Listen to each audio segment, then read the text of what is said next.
হরে কৃষ্ণ বন্ধুরা, কোটি মানুষ কিন্তু খুঁজে বেড়াচ্ছে এই গাছটি বা এই গাছের শিকড়টি। আগে হ্যাঁ বন্ধুরা, হয়তো আপনার এই কথা শুনে কোনো রহস্য বা গল্প লাগছে। কালো ধুতরা ফুলের গাছ আর আপনি যদি কোথাও দেখতে পান, সঙ্গে সঙ্গে কিন্তু তুলে নেবেন। তাহলে দেখবেন আপনার সারা জীবন আপনি রাজার হালে থাকবেন।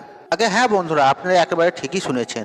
বন্ধুরা, স্বয়ং মহাদেব বলেছেন আর সমস্ত কষ্টের এটি হলো সমাধান। আগে হ্যাঁ বন্ধুরা, এই কালো ধুদ্র ফুল ও কালো ধুদ্র ফুলের শিকড়। বন্ধুরা, এই কালো ধুদ্র ফুল আর ভগবান শিবের কিন্তু অত্যন্ত প্রিয় ফুল। আর বন্ধুরা, এই ধুতরা নানান প্রকারের হয়ে থাকে। একটা দেখবেন ধূসর রঙের হয়, আবার একটা ধুদ্র ফুল আপনি দেখতে পাবেন ফিট সাদা, আবার একটি দেখতে পাবেন সাদার উপরে কালো কালো রয়েছে। বন্ধুরা, ফুলটা নয় সাদা না কালো, এরকম ধরনের কিন্তু হয়ে থাকে। আর কালো রঙের ধুতরা ফুলের কথা আপনাদেরকে জানাবো। আর এই কালো ধুতরা ফুলের শিকড় আপনারা কিভাবে ব্যবহার করবেন এবং করলে আপনাদের জীবন থেকে সমস্ত প্রকারের দুঃখ কষ্ট ও জ্বালা যন্ত্রণা দারিদ্রতা এমনকি রোগ ব্যাধি মহাদেবের আশীর্বাদে কিন্তু দূর হয়ে যাবে। বন্ধুরা, শাস্ত্রেতে এই কালো ধুতরা ফুলকে স্বয়ং কিন্তু মহাদেব বলে মনে করা হয়। কারণ বন্ধুরা, ভগবান শিবের কিন্তু অতি প্রিয় এই কালো ধুতরা ফুল। আর আপনি একটু লক্ষ্য করেই দেখতে পাবেন এই কালো ধুতরা ফুল ভগবান শিব নিজের কাঁধে ধারণ করে থাকে। এছাড়াও বন্ধুরা, কাল ভৈরব ও শনি মহারাজ এবং মাতা কালীকেও কিন্তু এই ফুল নিবেদন করা যায়। এছাড়াও বন্ধুরা, যাদের এই বর্তমানে শনির 7.5 চলছে বা শনির ঢাইয়া চলছে, তারা কিন্তু এই কথাগুলি অবশ্যই কিন্তু মন দিয়ে শুনবেন। বন্ধুরা, এখন বর্তমানে যাদের ঢাইয়া চলছে বা 7.5 চলছে শনিদেবের বা শনিদেবের কোনো কুপ্রভাব যাদের জন্মছকে রয়েছে, তারা যদি এই কালো ধুতরা ফুলের শিকড় ধারণ করতে পারেন, তাহলে বন্ধুরা 1 টাকা খরচা না করে কিন্তু আপনি রেজাল্ট কিন্তু খুব ভালো পাবেন। হ্যাঁ বন্ধুরা, দামি দামি কোনো পাথর লাগবে না, কোনো রত্ন লাগবে না, এবং বন্ধুরা কোনো জ্যোতিষীকে বা অ্যাস্ট্রোলজিককে কোনো টাকাও দিতে হবে না। বন্ধুরা, এই কালো ধুতরা ফুলের গাছের শিকড় আর আপনি যদি ধারণ করেন, তাহলে আপনার জন্ম ছকে থাকা শুক্র গ্রহ অত্যন্ত কিন্তু শক্তিশালী হয়ে ওঠে। এছাড়াও বন্ধুরা, রাহু কেতু গ্রহ রয়েছে, তারাও কিন্তু শান্ত হয়ে যায়। তাছাড়াও বন্ধুরা, যাদের রাহু কেতু দোষ রয়েছে, বা ধরুন রাহু শনিকে দৃষ্টি দিচ্ছে বা কেতু শনিকে দৃষ্টি দিচ্ছে, এবং বন্ধুরা যাদের শুক্র গ্রহ অত্যন্ত দুর্বল, আর শুক্র গ্রহ এমন একটা গ্রহ যে ভোগ বাসনা সৌন্দর্য এগুলোকে কিন্তু ইন্ডিকেশন দেয়। আর সেই শুক্র গ্রহ যদি কারো যদি জন্মছকে খারাপ থাকে, তারা কিন্তু অতি অবশ্যই কালো ধুতরা গাছের শিকড় অবশ্যই কিন্তু ধারণ করবেন। তাহলে কিন্তু বন্ধুরা আপনি সুনিশ্চিতভাবে আমি এটা বলতে পারি খুব ভালো রেজাল্ট পাবেন। তাছাড়াও বন্ধুরা, এরকম তো অনেকেই থাকে যারা রাতের মধ্যে খারাপ স্বপ্ন দেখে। ধরুন আপনি রাত্রিবেলাতে সাপের স্বপ্ন দেখেছেন বা দেখছেন, হয়তো সেই স্বপ্ন দেখে হয়তো আপনার ঘুম ভেঙে গেল। এবং তাছাড়াও বন্ধুরা, যাদের পিতৃদোষ রয়েছে, তাদের কোনো হওয়া কাজ হয় না, সব কাজে বাধা বিপত্তি আছে। আর জীবনের সমস্ত চলার ক্ষেত্রে কোথাও না কোথাও থেকে কিন্তু বাধা বিপত্তি চলেই আসে। এবং সংসারে একদমই আয় উন্নতি নেই। হয়তো আপনি আয় করছেন, সেই টাকা তো সঞ্চয় করার প্রয়োজন। হয়তো আপনি মাসে লক্ষ লক্ষ টাকা ইনকাম করছেন, কিংবা আপনি ধনী বা বড়লোক তখনই হতে পারবেন তখন আপনি এই অর্থকে সঞ্চয় করতে পারবেন। আর সেই অর্থ যদি আপনি সঞ্চয় না করতে পারলেন এবং যে কাজ করছেন আপনি সেই কাজ থাকছে না বা চলে যাচ্ছে, এই সমস্ত কিছু সমস্যায় কিন্তু আপনাদের মধ্যে যে ভোগ করছেন বা ভুগছেন, তারা কিন্তু অতি অবশ্যই এই কালো ধুতরা ফুলের শিকড় অবশ্যই ধারণ করবেন। এছাড়াও বন্ধুরা, এরকম তো অনেকেই আছে যে ভূত প্রেতকে ভয় পায়। দেখবেন বন্ধুরা, আপনাদের মধ্যে এরকম অনেকেই আছে যে মনে হবে আপনার আশেপাশে কেউ ঘোরাঘুরি করছে বা কেউ দাঁড়িয়ে আছে। হয়তো আপনি রাস্তায় বেরিয়েছেন, হয়তো আপনার রাস্তা কেটে দিল, এমনটা মনে হয়। তাহলে বন্ধুরা, এমন ক্ষেত্রেও কিন্তু আপনি কি করবেন, একটা কালো কাপড়ে একটি টুকরো নেবেন এবং একটি ছোট্ট পিস নেবেন সেই শিকড়ের, কালো ধুতরা ফুলের শিকড় নেবেন আর কালো একটি ছোট্ট কাপড় নেবেন। আপনি যে কোনো শনিবার দিন আপনি সেই গাছের শিকড়টিকে গঙ্গা জল দিয়ে ধুয়ে শুদ্ধ করে নেবেন। তারপর সেই গাছের শিকড়টিকে আপনি শনিবার দিন কালো কাপড়ের মধ্যে বেঁধে আপনি শনিবার দিন নাহলে মঙ্গলবার দিন ধারণ করতে পারেন। আর বন্ধুরা, এটা আপনি হাতেও ধারণ করতে পারেন বা কোমরেও করতে পারেন। আর আপনার যেটা সুবিধা হবে আপনি সেটা করবেন। তাছাড়া আপনি যদি চান যে গলায় পরবেন, আপনি গলাতেও পরতে পারেন। তবে বন্ধুরা, আপনাদের একটা কথা অবশ্য জানিয়ে দিই যে আপনার এই গাছটির শিকড় লাগবে ঠিক কথাই, কিন্তু আপনি এই গাছটিকে পুরো নষ্ট করে দেবেন না। আপনি কি করবেন, ধুতরা গাছের গোড়াতে সামান্য একটু গর্ত করে নেবেন বা মাটি সইরে নেবেন। তারপরে আপনার যতটা পরিমাণ দরকার ছোট্ট মতন শিকড় আপনি নিয়ে নেবেন। কিন্তু দেখবেন আপনি গোটা গাছটাকে না নষ্ট করে দেন। কারণ বন্ধুরা, এতে কি হবে, মহাদেবের যেহেতু অত্যন্ত এই ধুতরা ফুল প্রিয়, এর ফলে মহাদেব কিন্তু রুষ্ট হতে পারেন। আর সেই জন্য বন্ধুরা, এই বিষয়টি কিন্তু আপনি অতি অবশ্যই কিন্তু খেয়াল রাখবেন।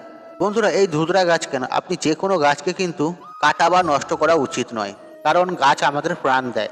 তাছাড়া বন্ধুরা, এরকম তো অনেক মানুষই থাকে যাদের মনে খুবই ভয়, অল্প কিছুতেই ভয় পেয়ে যায় এবং দেখবেন ছোটোখাটো বিষয়গুলি নিয়ে কিন্তু তারা ভেঙে পড়ে এরকম তো অনেক মানুষই থাকে এবং সমস্ত বিষয় যে ঘটনাই হোক না কেন ওই ঘটনাটাকে নিয়ে তারা চিন্তায় পড়ে যায়, আর এতটাই চিন্তায় পড়ে যায় তারা, আর সে চিন্তার মধ্যে থেকে বেরিয়ে আসতে পারে না এবং তার মনে হয় যত রাষ্ট্রের দুশ্চিন্তা বা চিন্তা তার মধ্যেই ঘটছে। তারাও কিন্তু এই একই পদ্ধতিতে এই গাছের শিকড়টি ধারণ করতে পারেন, যেটা কালো কাপড়ের সাথে আপনাদের বললাম। এবং তাছাড়া বন্ধুরা অনেকেই জিজ্ঞেস করে যে আমাদের ঘরে ছোট বাচ্চা রয়েছে, এই বাচ্চাদের ওপর কুদৃষ্টি পড়ছে, কুনজর পড়ছে, আর তাদের সেই কুনজর থেকে কিভাবে বাঁচাবো। এর জন্য শাস্ত্রে বহু রকম উপায় রয়েছে, কপালে তিলক রয়েছে, কিন্তু বন্ধুরা এই নজর দোষ যে রয়েছে এটা কাটানোর জন্য আপনি শনিবার দিনকে এই একই নিয়মে আপনি কিন্তু এই শিকড়টি ধারণ করতে পারেন কালো কাপড়ের সঙ্গে। এছাড়া বন্ধুরা যে সমস্ত মানুষের শারীরিক ও মানসিক শান্তি নিয়ে পরেশানি রয়েছেন, শান্তি পাচ্ছেন না, এই শান্তি নিয়ে দুশ্চিন্তায় আছেন, আপনি তাহলে এই কালো কাপড়ে এই ধুতরাগোছের শিকড় আপনি ধারণ করতে পারেন কালো কাপড়ে বেঁধে। আর একই নিয়ম আপনি হাতেও ধারণ করতে পারেন, কোমরেও পারেন, কিংবা গলাও করতে পারেন, কিন্তু আপনাকে কালো কাপড়ে বেঁধে ধারণ করতে হবে। বা আপনি কোনো কালো কাঠ দিয়েও পড়তে পারেন, যে কাপড় দিয়ে পড়তে হবে এমন কোনো মানে নেই। এছাড়া বন্ধুরা বাড়ির উপরে যাদের কুপ্রভাব রয়েছে, এখন বর্তমানে বন্ধুরা কি হয় যে আপনি একটু বেশি রোজগার করছেন, কেউ একটু কম রোজগার করছে, এর মধ্যে হিংসা হয়। আর সেক্ষেত্রে আপনাদের এই উপাচারটি বলে দিচ্ছি, তারাও কিন্তু এই শিকড়টি এই একইভাবে হাতে বা গলাতে ধারণ করতে পারেন।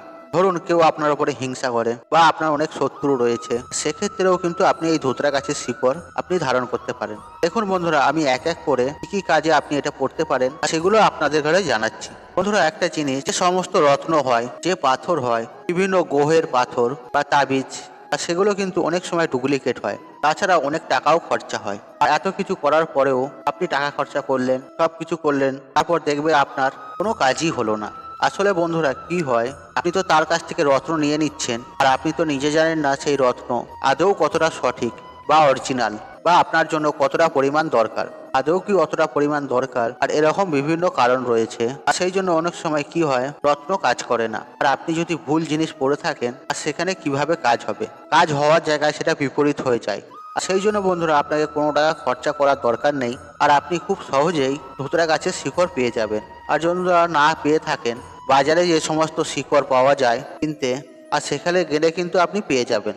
হয়তো সেখানে হয়তো আপনাকে কিনতে হবে, সেখানে দাম খুবই কম, হয়তো 5 টাকা কি 10 টাকা আপনার সাথে নেবে, এমনও কিছু খরচা কিন্তু নয়। রত্ন বা তাবিজের থেকে অনেক টাকা কম খরচা।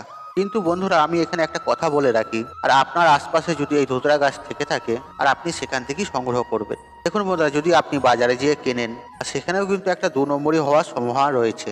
সেই জন্য তো আপনি সেই গাছের শিকড়টা চিনতে পারবেন না, কোন গাছের শিকড় দিচ্ছে না দিচ্ছে। আর বন্ধুরা সব থেকে ভালো হয় যে আপনার আশপাশে এই কালো ধুতরা গাছের শিকড় যদি থাকে, সেখান থেকেই সংগ্রহ করবেন।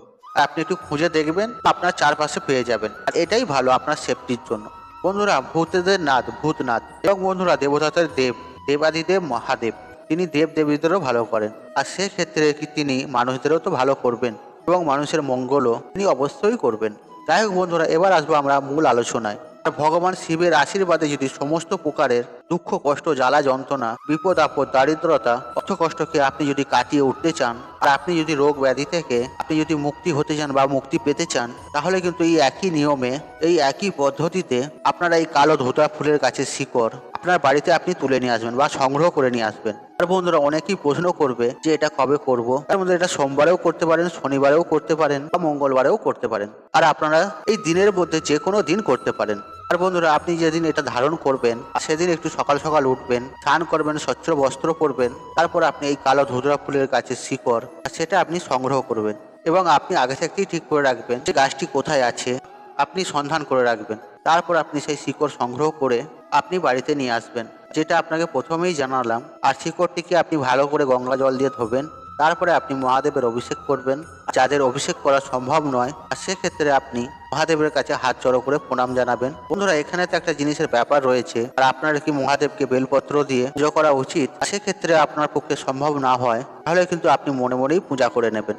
মনে মনেও কিন্তু পূজা করা যায়, মনে মনেই কিন্তু মহাদেবের পুজো করে নেবেন। আর যাদের পক্ষে মহাদেবকে পুজো করা সম্ভব, আর তাদেরকে বলে রাখি এদিনকে আপনি কি করবেন, একটা পৈতে লাগবে। যে ব্রাহ্মণে যে পৈতে পড়ে সেই পৈতে লাগবে। আর এই শিকড় ভালো করে যে গঙ্গা জল দিয়ে ধুয়ে নেওয়ার পরে আপনি যে পৈতেটা নিয়ে এসেছেন, সেই পৈতে দিয়ে আপনি এই শিকড়টাকে ভালোভাবে গেঁট বেঁধে দেবেন। আর এক্ষেত্রে একটা বলে রাখি, কারো পুজোর সম্ভব না হয়ে ওঠে, সেক্ষেত্রেও আপনি একটা পৈতে নিয়ে আসবেন। যাদের ক্ষেত্রে পুজো করা সম্ভব তাদের কোনো ব্যাপারই নয়, যাদের ক্ষেত্রে পুজো করা সম্ভব নয় তারা কিন্তু একটা পৈতে নিয়ে আসবেন। যে পুজো বা বেলপত্র অর্পণ করার কথা জানালাম সেটা আপনি মনে মনে করে নেবেন, মনে মনেও কিন্তু পূজা করা যায়। বন্ধুরা, আপনি যখন ওই পৈতেতে গিট বাঁধবেন, 3টে কিন্তু গিট বাঁধবেন। সেই গিট বাঁধার সময় বাড়িতে অতি অবশ্যই তো আপনার ক্যালেন্ডার তো থাকবেই, মহাদেবের বা ছবি থাকবে, সেখানে আপনি এই পৈতেটাকে মহাদেবের চরণে কিন্তু রেখে দেবেন, ওই শিকড় বাঁধা সমেত। আর যদি আপনার বাড়িতে শিবলিঙ্গ থেকে থাকে, আর সেক্ষেত্রে আপনি শিবলিঙ্গেও এই পৈতেটি কিন্তু পরিয়ে দেবেন। তারপরে আপনি মহাদেবের পূজা অর্চনা করবেন, আরতি করবেন, ধূপ জ্বালাবেন, প্রদীপ জ্বালাবেন, তারপর ফুল বেলপাতা দিয়ে আপনার হৃদয়ের অন্তর থেকে মহাদেবের পুজো আরাধনা করবেন। তারপর আপনি মহাদেবের যে কোনো একটি মন্ত্র আপনি পাঠ করবেন। আর যদি কোনো আপনার মন্ত্র না জানা থাকে তাহলে খুবই একটা সহজ মন্ত্র রয়েছে, ওং নমঃ শিবায়, ওং নমঃ শিবায়, ওং নমঃ শিবায়। আর এই মন্ত্রটি 108 বার জপ করবেন। আর যদি 108 বার যদি সম্ভব না হয়, আর সেক্ষেত্রে আপনি 21 বারও জপ করবেন। এবং যে আপনার মনস্কামনা রয়েছে সেটা আপনি মহাদেবকে জানিয়ে প্রণাম করবেন। এবং বন্ধুরা, সবার শেষে পূজা আরাধনা যেমন হয়ে যাবে, তখন আপনি সেই পৈতে শিকড়টাতে বাঁধা ছিল সেই পৈতিটি আপনি শিবলিঙ্গ থেকে তুলে, আর যাদের শিবলিঙ্গ নেই তা ক্যালেন্ডারের নিচে বা ছবির নিচে রাখবেন, সেখান থেকে তুলে আপনারা হাতে ধারণ করবেন। আপনাদের যতটা পরিমাণ দরকার ততটাই আপনি বাঁধবেন। আর ছেলেরা যদি হয়তো ডান হাতে, আর মহিলারা যদি হয়তো বাঁ হাতে। তবে বন্ধুরা, একটা কথা কিন্তু মনে রাখবেন, আপনি যেদিনকে এই উপাচারটি বা শিকড়টি ধারণ করবেন, আর আপনি চেষ্টা করবেন আগের দিন নিরামিষ খাওয়ার। আর যেদিনকে আপনি ধারণ করবেন আর সেদিনকে তো অতি অবশ্যই নিরামিষ খেতে হবে। আর বন্ধুরা, একটা কথা কিন্তু মনে রাখবেন, এই শিকড়টি আপনি ধারণ করলেন, যতগুলো উপাচার আপনাকে জানালাম, আর এই শিকড়টি কিন্তু ধারণ করে মরা বাড়িতে বা কোনো অছুত বাড়িতে বা কারো বাড়িতে হয়তো সন্তান হয়েছে আর শ্মশানেতে, এইসব জায়গাতে কিন্তু যাওয়া যাবে না কিন্তু। আর বন্ধুরা, আপনি যদি এইসব স্থানে বা জায়গাতে যান তাহলে কিন্তু এই শিকড়ের যে গুণাগুণ সেটা কিন্তু নষ্ট হয়ে যাবে। তাতে এই বিষয়টি কিন্তু অতি অবশ্যই মাথায় রাখবেন, তাহলে বাবা মহাদেবের আশীর্বাদ অতি অবশ্যই পাবেন এবং আপনাদের জীবন থেকে সমস্ত প্রকারের দুঃখ কষ্ট দূর হয়ে জীবনে সুখ শান্তি সমৃদ্ধি অবশ্যই ফিরে আসবে। বন্ধুরা, আজকের এই তথ্যগুলি যদি আপনাদের ভালো লেগে থাকে তাহলে ভিডিওতে একটি লাইক করবে, একটি কমেন্ট করবে, একটি শেয়ার করবে এবং বন্ধু বান্ধব আত্মীয়জনদের সাথে শেয়ার অবশ্যই করবে। আর আপনি যদি আমার চ্যানেল নতুন হয়ে থাকেন তাহলে চ্যানেলটি অবশ্যই সাবস্ক্রাইব করুন এবং পাশে থাকা নোটিফিকেশন অন রাখুন, কারণ এই রূপ নিত্য নতুন ভিডিও সবার আগে দেখার জন্য। ঈশ্বর আপনার মঙ্গল করুক, আপনি সুস্থ থাকুন, নিরোগ থাকুন, আপনার দিন মঙ্গলময় হোক। হরে কৃষ্ণ কৃষ্ণ কৃষ্ণ হরে হরে।